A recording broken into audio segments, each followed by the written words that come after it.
दोस्तों आज इस वीडियो के अंदर मैं आपसे सैमसंग गैलेक्सी स्मार्टफोन का कुछ hidden features and tips and tricks और कुछ सेटिंग चेंजेस के बारे में बात करूंगा।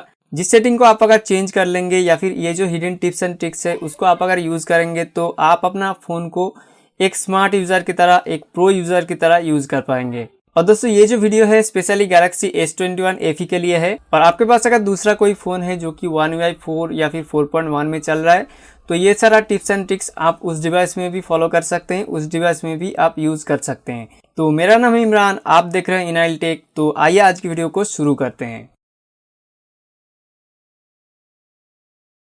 दोस्तों सबसे पहला जो सेटिंग के बारे में बात करूंगा जो कि आपको चेंज करना चाहिए। आप अगर नोटिफिकेशन को डाउन करते हैं एक बार तो आपको यहाँ पे ब्राइटनेस स्लाइडर देखने को नहीं मिलता है। आप अगर दोबारा से स्वाइप डाउन करते हैं तो उसके बाद आपको ब्राइटनेस स्लाइडर यहाँ पे देखने को मिलता है। तो आप अगर चाहते हैं कि आप एक ही बार स्लाइड डाउन करें और उसके बाद ही आपको ब्राइटनेस स्लाइडर देखने को मिले तो उसके लिए आपको इसको नीचे लेके आना है एक बार। और उसके बाद आपको यहाँ पे जो 3 डॉट देखने को मिलता है इसके ऊपर आपको टैप करना है और क्विक पैनल लेआउट के अंदर जाना है। और उसके बाद ब्राइटनेस कंट्रोल इसको आपको शो ऑलवेज कर देना है और उसके बाद आपको सेव कर देना है। और सेव कर देने के बाद आप एक ही बार नोटिफिकेशन को स्वाइप डाउन करेंगे तो उसके बाद आपको वहाँ पे ही ब्राइटनेस स्लाइडर देखने को मिल जाएगा। दोस्तों आप अगर कोई न्यू सैमसंग का मोबाइल लेते हैं तो आपको कैमरा के अंदर बस यही सेटिंग देखने को मिलता है और उसके बाद आपको मोर में जाना पड़ता है। तो दोस्तों यहाँ पे जो आपको बटन देखने को मिलता है इस बटन का ऑर्डर को आप चेंज कर सकते हैं। जैसे कि प्रो मोड को मैं यहाँ पे लेके आना चाहूँगा तो यहाँ पे वीडियो के बाद मैं यहाँ पे स्लाइड डाउन करके इसको होल्ड करके यहाँ पे छोड़ दूंगा तो प्रो मोड यहाँ पे आ जाएगा। आप अगर फूड मोड में ज़्यादा फोटोज़ लेते हैं तो आप इस फूड मोड को यहाँ पे लेके आ सकते हैं। तो उसके बाद आप सेव कर देंगे तो आपका जो ये बटन लेआउट है ये चेंज हो जाएगा। तो ये एक फीचर है जिसको यूज़ करके आप अपना कैमरा का जो लेआउट है उसको चेंज कर सकते हैं। दोस्तों गैलरी के अंदर आपको बहुत ही अच्छा एक हिडन फीचर देखने को मिलता है जो कि है ऑब्जेक्ट इरेजर। तो दोस्तों आप अगर गैलरी के अंदर जाएंगे और कुछ भी फोटो को आप ओपन करेंगे और उसके अंदर से आप कुछ भी ऑब्जेक्ट को आप अगर इरेज करना चाहते हैं वो आप कर सकते हैं। जैसे कि इस फोटो से मैं ये गाड़ी को इरेज करना चाहूँगा तो यहाँ पे ये जो पेंसिल का आइकन है इसके ऊपर टैप करेंगे और टैप करने के बाद ये एडिट मोड में चला जाएगा। और उसके बाद यहाँ पे 3 डॉट है, इस 3 डॉट के ऊपर टैप करेंगे और उसके बाद ऑब्जेक्ट इरेजर जो है इसके ऊपर टैप करेंगे। तो टैप करने के बाद ये थोड़ा सा ऑप्टिमाइज करेगा और उसके बाद आपको ये इस गाड़ी के ऊपर टैप करना है और उसके बाद इरेज के ऊपर टैप करना है। तो दोस्तों आप देख सकते हैं कि बहुत ही अच्छी तरीके से ये जो गाड़ी था इसके अंदर से इरेज हो गया। और उसके बाद इसको डन करके आप सेव कर सकते हैं।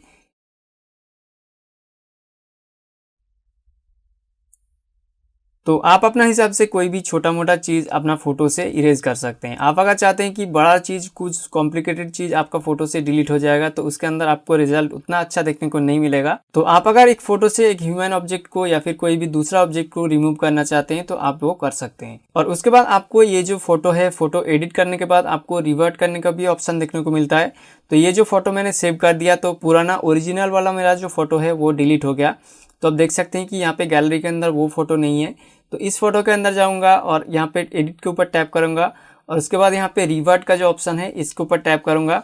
तो रिवर्ट टू ओरिजिनल के ऊपर आप अगर टैप कर देंगे तो आपका जो पुराना फ़ोटो है वो फिर से आ जाएगा।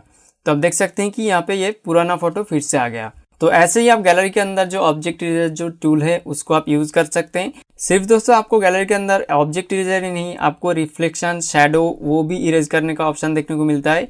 न्यू एक सॉफ्टवेयर अपडेट आया है गैलरी के अंदर तो आप अगर उसको यूज़ करना चाहते हैं तो यूज़ कर सकते हैं। वो आपको लैब्स के अंदर मिल जाएगा। तो आप देख सकते हैं कि शैडो इरेजर, रिफ्लेक्शन इरेजर आपको देखने को मिलता है। तो आप इसको भी यूज़ कर सकते हैं। One UI 4.1 में आपका अगर फ़ोन चल रहा है तो आप ये जो फीचर है इसको यूज़ कर सकते हैं। दोस्तों आपको जो न्यू सैमसंग का स्मार्टफोन देखने को मिलता है उसमें आप अगर पावर बटन को प्रेस एंड होल्ड करेंगे तो आपको बिक्स भी देखने को मिलता है। तो आप अगर इसको चेंज करना चाहते हैं, आप अगर चाहते हैं कि पावर बटन अपना पावर बटन का ही काम करे, आप अगर उसको प्रेस करके होल्ड करेंगे तो आप पावर बटन का ही मेनू आए तो आप उसको चेंज कर सकते हैं। तो उसके लिए आपको सेटिंग के अंदर जाना है और उसके बाद आपको एडवांस फीचर्स के अंदर जाना है और उसके बाद आपको साइड की के अंदर जाना है। और साइड की के अंदर जाके आपको यहाँ पे जो प्रेस एंड होल्ड का जो ऑप्शन देखने को मिलता है तो इसमें वेक बिक्स भी सिलेक्टेड है। तो आप अगर इसको पावर ऑफ मेनू कर देंगे तो आपका जो पावर बटन है वो पावर ऑफ मेनू का काम करेगा। तो इसको मैंने पावर ऑफ मेनू कर दिया। तो इसके बाद आप देख सकते हैं कि ये जो है पावर बटन का काम कर रहा है और पावर मेनू उसके अंदर से आ रहा है। तो आप इसको सेटिंग को चेंज कर सकते हैं। और उसके बाद आप अगर पावर बटन को डबल प्रेस करेंगे तो उसके अंदर भी आपको कुछ एक्शंस देखने को मिलता है। तो आपको यहाँ पे क्विक कैमरा एक्शन सैमसंग पे तो देखने को मिलता ही है। और उसके बाद आप ओपन ऐप कर सकते हैं, मतलब कोई भी ऐप को आप डबल प्रेस करके पावर बटन को आप ओपन कर सकते हैं। तो जैसे कि मेरा यहाँ पे कैलकुलेटर सिलेक्टेड है, तो कैलकुलेटर को भी आप कर सकते हैं। तो मैं यहाँ पे डबल प्रेस पे टॉर्च लाइट को करना चाहूँगा, तो मैं यहाँ पे टॉर्च लाइट को सिलेक्ट कर रहा हूँ। तो अब देख सकते हैं कि मैं डबल प्रेस कर रहा हूँ तो टॉर्च लाइट ओपन हो रहा है, और डबल प्रेस कर रहा हूँ तो टॉर्च लाइट ऑफ हो जा रहा है। तो पावर की का ये सारा चेंजेस आप कर सकते हैं। दोस्तों बायोमेट्रिक्स एंड सिक्योरिटी के अंदर आप अपना जो फिंगरप्रिंट है, आप 2 फिंगर को एक साथ एक ही फिंगरप्रिंट के अंदर ऐड कर सकते हैं। जैसे कि मैं बायोमेट्रिक एंड सिक्योरिटी के अंदर जाता हूं, तो उसके अंदर मेरा 3 फिंगरप्रिंट एडेड है। तो आप देख सकते हैं मेरा जो पासवर्ड यहाँ पे मांग रहा है। तो उसके बाद आप देख सकते हैं कि राइट, लेफ्ट और इंडेक्स है। तो राइट लेफ्ट मेरा 2 थंब का है, अलग अलग है, और ये जो इंडेक्स है ये इसको मैंने दोनों करके रखा है। तो आप अगर ऐसा करना चाहते हैं तो आपको एक फिंगरप्रिंट ऐड करना है, और उसके बाद आपको दोनों हाथ से आपको फिंगरप्रिंट ऐड करना है। एक बार ये हाथ एक बार ये हाथ करके आपको दोनों हाथ से एक ही बार में एक ही फिंगरप्रिंट के अंदर आपको ऐड करना है। तो उसके बाद आपका जो दोनों हाथ का फिंगरप्रिंट है वो एक ही फिंगरप्रिंट के अंदर इसके अंदर ऐड हो जाएगा। तो मैं आपको चेक करके दिखाता हूँ। तो चेक फिंगरप्रिंट, तो ये मेरा इंडेक्स फिंगर का है, तो इंडेक्स फिंगर राइट वाला दे रहा हूँ, तो यहाँ पे डन हो रहा है, और लेफ्ट वाला भी दे रहा हूँ, ये भी डन हो रहा है। तो ऐसे ही आप 2 हाथ का फिंगरप्रिंट को एक फिंगरप्रिंट के अंदर ऐड कर सकते हैं। दोस्तों आप अपना फ़ोन के अंदर जो फिंगरप्रिंट है उसका स्पीड को आप अगर इंक्रीज करना चाहते हैं तो आप वो भी कर सकते हैं। तो उसके लिए आपको सेटिंग के अंदर जाना है, और सेटिंग के अंदर जाने के बाद बायोमेट्रिक्स एंड सिक्योरिटी के अंदर जाना है, और उसके बाद फिंगरप्रिंट्स के अंदर जाना है। आपको यहाँ पे पासवर्ड देना है, और उसके बाद आपको यहाँ पे जो शो एनिमेशन व्हेन अनलॉकिंग इसको आपको ऑफ कर देना है। और ऑफ कर देने के बाद आपको एक और काम करना है, आपको ऐप्स के अंदर जाना है, और उसके बाद आपको योर ऐप्स के अंदर जो ये आइकॉन आपको देखने को मिलता है इसके ऊपर टैप करना है, और यहाँ पे शो सिस्टम ऐप्स आपको इनेबल करना है और ओके कर देना है। और उसके बाद आपको सर्च करना है बायोमेट्रिक्स। तो आपको यहाँ पे com.samsung.android.biometric.app आपको देखने को मिलेगा। तो इसके ऊपर आपको टैप करना है, और टैप करने के बाद आपको यहाँ पे बैटरी के अंदर जाना है। उसके बाद आपको इसको अनरेस्ट्रिक्टेड में कर देना है, मतलब ये जितना बैटरी यूज़ करना चाहे वो कर सकता है। तो उसके बाद आप अगर फिंगरप्रिंट को अब देखेंगे तो आपका जो फिंगरप्रिंट है वो पहले से और फास्टर हो जाएगा। तो आप देख सकते हैं कि और फास्टर हो गया। तो ऐसे ही आप फिंगरप्रिंट का जो स्पीड है उसको आप इंक्रीज कर सकते हैं। दोस्तों आपको अगर किसी ने व्हाट्सएप में मैसेज किया है और उसने उस मैसेज को डिलीट कर दिया है, तो आप उस मैसेज को दोबारा देख सकते हैं। तो उसके लिए आपको सेटिंग के अंदर जाना है और नोटिफिकेशन के अंदर जाना है, और नोटिफिकेशन के अंदर जाने के बाद आपको एडवांस सेटिंग के अंदर जाना है, और उसके बाद आपको नोटिफिकेशन हिस्ट्री जो है इसको आपको इनेबल कर देना है।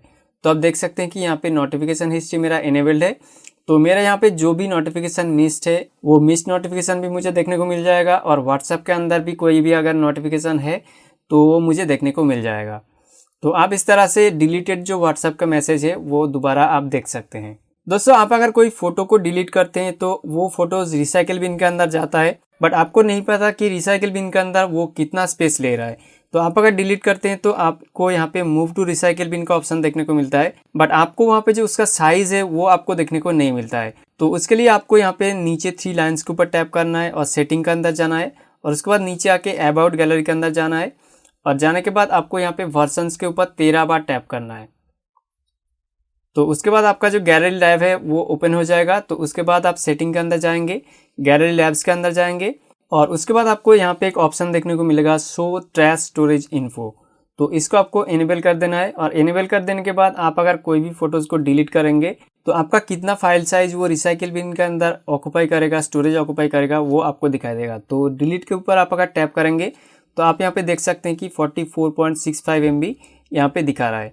तो मूव टू रिसाइकिल बिन आप अगर कर देंगे तो आपका ये फ़ोटोज़ 44 MB जो फ़ोटो है वो रिसाइकिल बिन के अंदर जाएगा, और उसके बाद रिसाइकिल बिन के अंदर जाके आपका रिसाइकिल बिन के अंदर जो स्टोरेज है उसको 45 MB ऑक्यूपाई करके रखेगा।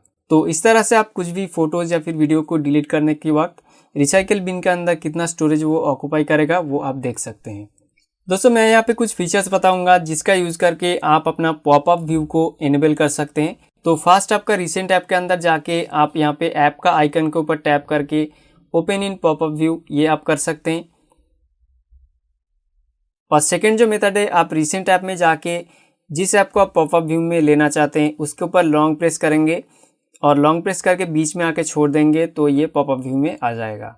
और थर्ड जो प्रोसेस है, आपको एज पैनल के अंदर से पॉपअप व्यू देखने को मिल जाता है। जैसे कि मैं यूट्यूब को पॉपअप व्यू में लेकर आऊँगा, तो यूट्यूब को लॉन्ग प्रेस करके यहाँ पे मिडिल में आके छोड़ दूंगा, तो उसके बाद यूट्यूब जो है वो पॉपअप व्यू के अंदर आ जाएगा। और उसके बाद वाला जो मेथड है, आप नोटिफिकेशन के अंदर जाके नोटिफिकेशन को लॉन्ग प्रेस करेंगे और बीच में ले आके होम पेज के अंदर छोड़ देंगे, तो उसके बाद ये पॉपअप व्यू में ओपन हो जाएगा। ये भी एक मेथड है।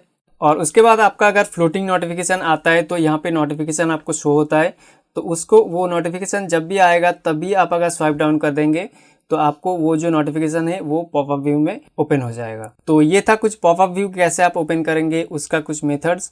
इसको आप अगर यूज़ करेंगे तो आप बहुत ही अच्छे तरीके से अपना पॉपअप व्यू को एंजॉय कर पाएंगे।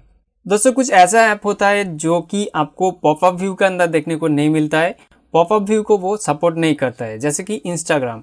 तो दोस्तों आप देख सकते हैं कि यहाँ पे इंस्टाग्राम को मैं अगर पॉपअप व्यू में ऐड करना चाहूँगा, ओपन करना चाहूँगा, तो यहाँ पे मैं टैप करूँगा तो आपको यहाँ पे पॉपअप व्यू का ऑप्शन देखने को नहीं मिलता है। तो दोस्तों ये सारा जो ऐप्स है जो कि पॉपअप व्यू को सपोर्ट नहीं करता है, उस ऐप को भी आप पॉपअप व्यू में ओपन कर सकते हैं। तो उसके लिए आपको एक सेटिंग चेंज करना है, तो उसके लिए आपको सेटिंग के अंदर जाना है और उसके बाद आपको एडवांस फीचर्स के अंदर जाना है यहाँ पे, और उसके बाद आपको लैब्स के अंदर जाना है और यहाँ पे multi window for all apps इसको आपको इनेबल कर देना है। और उसके बाद आपका जो इंस्टाग्राम है वो इंस्टाग्राम भी पॉपअप व्यू में आपको ओपन होता हुआ दिख जाएगा। तो आप देख सकते हैं कि इंस्टाग्राम हमारा पॉपअप व्यू में ओपन हो गया। तो ऐसे ही आप जो ऐप आपका पॉपअप व्यू सपोर्ट नहीं करता है उसको भी आप पॉपअप व्यू में ओपन कर सकते हैं। दोस्तों आप अपना तो सैमसंग फ़ोन के अंदर कैमरा ऐप को यूज़ करते ही होंगे, कौन नहीं यूज़ करता है, सभी यूज़ करता है। तो सैमसंग फ़ोन के अंदर आपको फ़ोटो मोड के अंदर ऑटो फोकस और ऑटो एक्सपोजर को लॉक करने का ऑप्शन देखने को मिलता है, बट यहाँ पे एक ऑप्शन आपको मिसिंग देखने को मिलता है कि आपको यहाँ पे जो ऑटो एक्सपोजर है और ऑटो फोकस है ये दोनों एक साथ देखने को मिलता है। आप अगर किसी एक ऑब्जेक्ट के ऊपर इसको लॉक कर देंगे तो उसी जगह पे आपको एक्सपोजर और ऑटो फोकस आपको देखने को मिलता है। तो ऑटो फोकस और ऑटो एक्सपोजर को दोनों अलग अलग कर सकते हैं, आप इसको प्रो मोड के अंदर जाके कर सकते हैं। तो प्रो मोड के अंदर जाके आप अगर किसी भी ऑब्जेक्ट के ऊपर ऑटो फोकस और ऑटो एक्सपोजर को लॉक कर देंगे, लॉक कर देने के बाद यहाँ से बीच से आप अगर इसको यहाँ पे स्लाइड करेंगे तो इसका जो ऑटो एक्सपोजर है और ऑटो फोकस है ये दोनों अलग हो जाएगा। जैसे कि फोकस मैं यहाँ पे रखना चाहूँगा और यहाँ पे एक्सपोजर रखना चाहूँगा, तो उसके बाद एक्सपोजर जो है यहाँ से कैप्चर करेगा और ऑटो फोकस जो है यहाँ से कैप्चर करेगा। तो ये इसको यूज़ करके आप अपना जो क्रिएटिविटी है, क्रिएटिव फोटोज़ को आप कैप्चर कर सकते हैं और आप इस फीचर को यूज़ करके आप अपना जो बेस्ट शॉट है उसको आप ले सकते हैं। दोस्तों आप अगर चाहते हैं कि अपना जो लॉक स्क्रीन है, लॉक स्क्रीन के अंदर जो आपका वॉलपेपर है, आप जब भी वेकअप करेंगे अपना स्क्रीन को वो अलग अलग वॉलपेपर आपको शो हो, तो आप ऐसा भी कर सकते हैं। तो इसके लिए आपको होम स्क्रीन के अंदर जाना है और आपको थोड़ा सा पिंच करना है, वॉलपेपर अनस्टाइल के अंदर जाना है और उसके बाद आपको गैलरी के अंदर जाना है और गैलरी के अंदर जाके आपको कोई भी एल्बम से यहाँ पे फ़ोटो ले लेना है। आप यहाँ पे मैक्सिमम 15 फ़ोटोज़ आप सिलेक्ट कर सकते हैं, जैसे कि मैं 7 सिलेक्ट कर रहा हूँ और उसके बाद डन कर दूँगा। और डन कर देने के बाद ये जो है ये प्रोसेस कर लेगा और यहाँ पे सेट ऑन लॉक स्क्रीन, तो ये लॉक स्क्रीन के ऊपर सेट हो जाएगा। तो इसको मैं स्किप कर दे रहा हूँ और उसके बाद आप देख सकते हैं कि लॉक स्क्रीन के अंदर आपका जो वॉलपेपर है ये हर बार आप जब स्क्रीन को वेकअप करेंगे तो अलग अलग वॉलपेपर आपको शो होगा।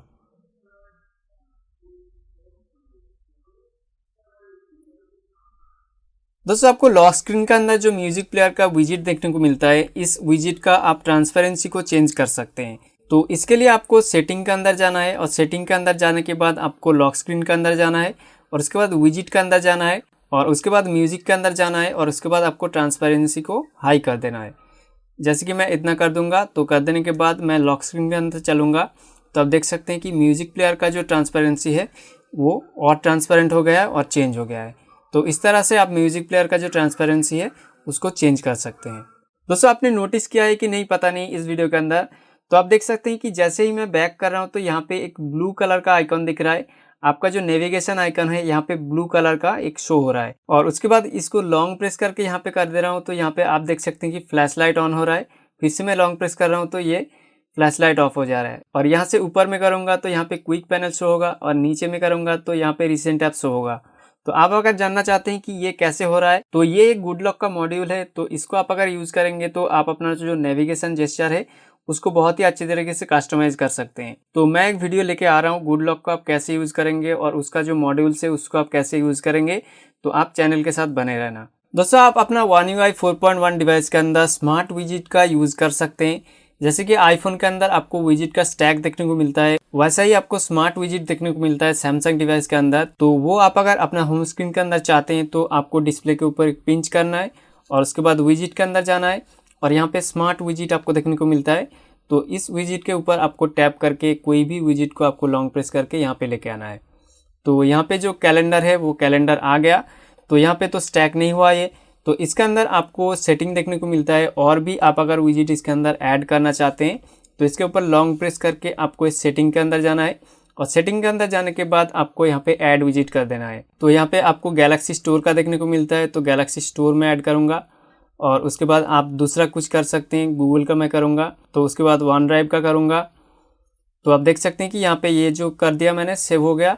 तो मैं यहाँ पे स्वाइप करूँगा तो आपको यहाँ पे वेदर इन्फो, उसके बाद ऑल रिमाइंडर्स, उसके बाद गैलेक्सी स्टोर का जो विजिट है वो देखने को मिलेगा और उसके बाद यहाँ पे वन ड्राइव का जो विजिट है वो आपको देखने को मिलेगा। आप और भी विजिट यहाँ से ऐड कर सकते हैं। तो ऐड विजिट के अंदर जाएंगे तो उसके अंदर आप क्रोम का भी विजिट ऐड कर सकते हैं, ये मैं ऐड कर दिया तो यहाँ पे क्रोम का विजिट आपका आ गया।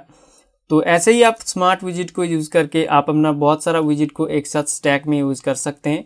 तो ये एक बहुत ही अच्छा फीचर है। तो इस फीचर को आप अगर यूज़ करेंगे तो आप अपना जो विजिट का जो यूज़ है उसको आप और एक्सटेंड कर सकते हैं। दोस्तों, आप अगर चाहते हैं कि यहाँ से जो जेस्चर हिंट आपको देखने को मिलता है इसको आप अगर हाइड करना चाहते हैं, मेरा यहाँ पे थोड़ा सा हाइड हो गया है ये स्क्रीन प्रोटेक्टर की वजह से, तो इसको आप अगर हाइड करना चाहते हैं और उसके बाद भी आप मल्टीटास्किंग करना चाहते हैं तो आप वो भी कर सकते हैं। तो उसके लिए आपको सेटिंग के अंदर जाना है और उसके बाद डिस्प्ले के अंदर जाना है और उसके बाद आपको नेविगेशन बार के अंदर जाना है और उसके बाद आपको यहाँ पे जो जेस्चर का हिंट आपको देखने को मिलता है इसको आपको ऑफ कर देना है और ऑफ कर देने के बाद switch apps when hint hidden, इसको भी आपको इनेबल कर देना है। तो उसके बाद आप अगर यहाँ से मल्टीटास्किंग करना चाहते हैं तो आप वो कर सकते हैं। तो आप देख सकते हैं कि यहाँ पे मल्टीटास्किंग भी हो रहा है और आपका जो जेस्चर हिंट है वो भी यहाँ से चला गया। दोस्तों, आपको अपना सैमसंग डिवाइस के अंदर इनबिल्ट स्पेल करेक्शन या फिर सेंटेंस करेक्शन आपको देखने को मिलता है। तो दोस्तों, आपको वो इनेबल करने के लिए आपको कुछ स्टेप्स करना है। ये बहुत ही अच्छा फीचर है, आप देखेंगे तो आपको अच्छा लगेगा। तो आपको कीबोर्ड के सेटिंग के अंदर जाना है और सेटिंग के अंदर जाने के बाद आपको लैंग्वेजेस एंड टाइप्स के अंदर जाना है। तो आपको यहाँ पे जो मैनेज इनपुट लैंग्वेज है यहाँ पे इंग्लिश इंडिया, इंग्लिश यूएस आपको लेना है। इंग्लिश यूएस आपको लेना ही है क्योंकि इसके अंदर ही काम करता है। तो उसके बाद आप बैक करेंगे और बैक करने के बाद यहाँ पे सजेस्ट टेक्स्ट करेक्शन, इसके ऊपर आपको टैप करना है और यहाँ पे जो इंग्लिश यूएस है इसको आपको इनेबल करना है और इसको भी आपको इनेबल करना है और उसके बाद मैनेज ऐप्स के अंदर जाना है और यहाँ से सारा ऐप्स को सिलेक्ट करना है। इसको एक बार ऑफ करके फिर से ऑन कर देंगे तो सारा ऐप्स के अंदर हो जाएगा और उसके बाद आपको कीबोर्ड के अंदर जाके यहाँ पे जो वर्ल्ड का आइकॉन है इसके ऊपर लॉन्ग प्रेस करना है और इसको इंग्लिश यूएस कर देना है और उसके बाद आप जो भी लिखेंगे, आप अगर गलत लिखते हैं तो उसके बाद आपका जो सेंटेंस है उस सेंटेंस के अंदर क्या रिप्लेस करके देना चाहिए वो आपको यहाँ पे सजेस्ट करेगा। तो जैसे कि मैं यहाँ पे आई गो स्कूल लिखा है तो यहाँ पे कुछ एरर है, तो इसके अंदर आपको यहाँ पे नीचे अंडरलाइन देखने को मिल रहा है। तो इसके ऊपर आप अगर टैप करेंगे तो यहाँ पे टू स्कूल लिखना चाहिए, आपको यहाँ पे सजेस्ट करेगा। तो आप अगर इसको टू स्कूल कर देंगे तो आपका जो ये सेंटेंस है ये कंप्लीट हो जाएगा। तो ऐसे ही आप अगर कोई सेंटेंस लिखने के वक्त ग्रामेटिकल मिस्टेक या फिर कुछ भी और मिस्टेक्स करते हैं तो आपको ये सजेस्ट करेगा और आपका जो राइटिंग है वो सही करके देगा। तो आप इस फीचर को यूज़ कीजिए, ये बहुत ही ज़्यादा एक हेल्पफुल फीचर है। दोस्तों, आपको अगर कोई कॉल करता है तो उसका नाम के नीचे आपको नंबर शो होता है। तो आप अगर चाहते हैं कि उसके नाम के नीचे नंबर ना शो हो तो आप उसको भी चेंज कर सकते हैं। तो उसके लिए आपको डायलर के अंदर जाना है और उसके बाद आपको 3 डॉट के ऊपर टैप करके सेटिंग के अंदर जाना है और सेटिंग के अंदर जाने के बाद आपको अदर कॉल सेटिंग के अंदर जाना है और उसके बाद show contacts number in calls, इसको आपको ऑफ कर देना है। तो उसके बाद आपके फ़ोन में अगर उस नंबर से कॉल आएगा तो आपके पास अगर उसका नंबर सेव्ड है तो वो सिर्फ नाम ही आपको शो होगा, नंबर आपको शो नहीं होगा। तो इस सेटिंग को आप चेंज कर सकते हैं। दोस्तों, आप अगर चाहते हैं कि 2 ब्लूटूथ डिवाइस कनेक्ट करके दोनों के अंदर एक ही सॉन्ग को प्ले करना चाहते हैं वो आप कर सकते हैं। जैसे कि आप देख रहे हैं कि दोनों ब्लूटूथ डिवाइस मेरा यहाँ पे कनेक्टेड है। तो उसके बाद आप अगर चाहते हैं कि दोनों डिवाइस के अंदर, दोनों ब्लूटूथ डिवाइस के अंदर एक साथ वो गाना प्ले हो तो आपको नोटिफिकेशन को 2 बार डाउन करना है और आपको यहाँ पे मीडिया आउटपुट का ऑप्शन देखने को मिलता है, इसके ऊपर आपको टैप करना है और टैप करने के बाद आप देख सकते हैं कि यहाँ पे Realme Buds Wireless 2 जो है इसके अंदर गाना चल रहा है। तो आपको ये जो Realme Buds Air है इसको भी आपको टिक कर देना है और टिक कर देने के बाद आप देखेंगे कि दोनों के अंदर ही चल रहा है गाना। ऐसे ही आप दो डिवाइस के अंदर, दो ब्लूटूथ डिवाइस के अंदर एक साथ गाना को प्ले कर सकते हैं। तो दोस्तों यही था कुछ Galaxy S21 FE का hidden features and tips and tricks, जिसको आप अगर यूज़ करेंगे तो आप अपना Samsung Galaxy स्मार्टफोन को बहुत ही स्मार्ट तरीके से, बहुत ही प्रो तरीके से यूज़ कर पाएंगे। और दोस्तों आपके पास अगर Galaxy S21 FE नहीं है, दूसरा कोई Samsung का फ़ोन है जिसमें One UI 4 या फिर 4.1 चल रहा है, ये सारा फीचर्स उसके अंदर काम करेगा। तो आपके पास जो भी Samsung का फ़ोन है उसके अंदर आप इस hidden feature and tips and tricks, ये जो सारा चेंजेस है इसको आप अगर कर देंगे तो आपका जो सैमसंग फ़ोन यूज़ करने का एक्सपीरियंस है वो बहुत ही अच्छा हो जाएगा। आप अपना फ़ोन को बहुत ही प्रो तरीके से, बहुत ही एडवांस तरीके से यूज़ कर पाएंगे। तो इतना ही था इस वीडियो में, तो मिलते हैं कुछ और इंटरेस्टिंग वीडियो के अंदर। तो तब तक के लिए बाय बाय।